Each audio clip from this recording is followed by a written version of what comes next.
O que vem a ser a função social da responsabilidade civil e seu papel nas relações de consumo?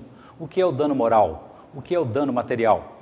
Esses são os principais temas de hoje do Pensamento Jurídico, uma produção da Associação dos Magistrados Mineiros, a AMAGES, em mais uma edição para destacar o trabalho do juiz e da justiça no interior do estado.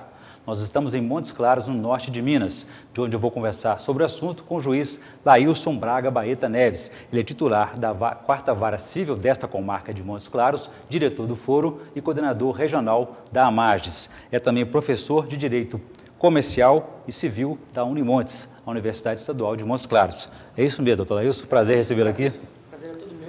Muito bem. Eu gostaria que a gente começasse falando um pouco sobre essas especialidades do senhor aí. O direito privado, qual é a importância que ele tem na vida das pessoas? O direito privado é o nascedouro do direito, é justamente no direito privado. O iuris civilis, o direito do cidadão, é justamente a vida cotidiana, que é a regra da vida do cidadão comum, não é? É também a área do direito que estabelece o espaço, ou seja, os limites entre o direito público, o poder do Estado sobre o cidadão. É como se a gente dissesse assim, vamos colocar de uma maneira para o cidadão comum entender, olha, esse é o meu espaço. O Estado não entra. O não entra. Aqui eu sou livre. Aqui eu sou livre para agir, não é? Quer dizer, ou seja, eu sou obrigado a fazer aquilo que a lei determina ou não sou obrigado a fazer nada que a lei me impeça ou determine. É a base do Estado Democrático de Direito. É a base do Estado Democrático de Direito. É onde realmente se comprova essa liberdade do ser humano.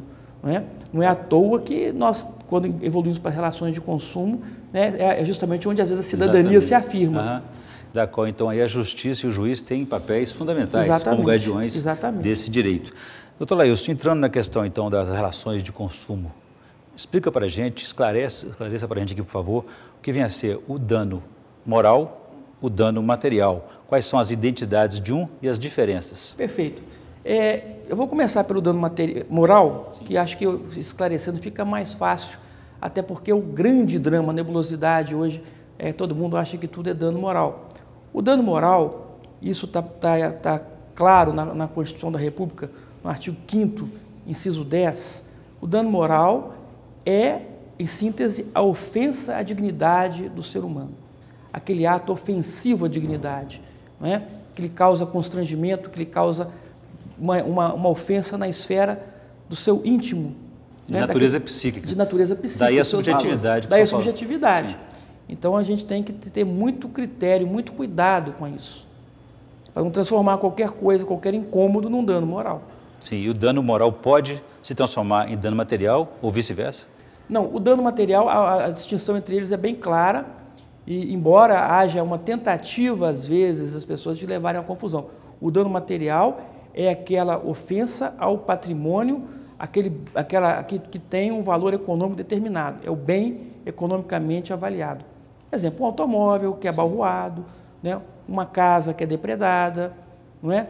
Até uma coisa, até uma roupa, né? Que é, por exemplo, que as grandes discussões, às vezes, no ramo, na área do juizado especial, é uma roupa que você manda para a lavanderia e volta estragada. Isso pode ser dimensionado. Pode ser dimensionado, é dano material. Quanto vale aquela roupa, quanto vale aquele carro, quanto vale aquele imóvel, ou quanto ele perdeu de valor em função daquele produto. Essa é uma diferença básica, porque o objetivo, o outro é a reparação do sofrimento. Exatamente, a reparação do sofrimento. E é uma interpretação que pode variar de juiz para juiz, de pessoa para pessoa.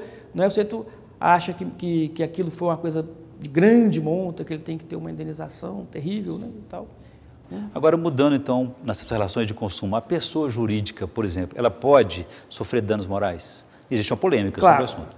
Eu quero esclarecer que o STJ tem entendido, e a maioria dos nossos tribunais tem entendido, que a pessoa jurídica pode sofrer danos morais.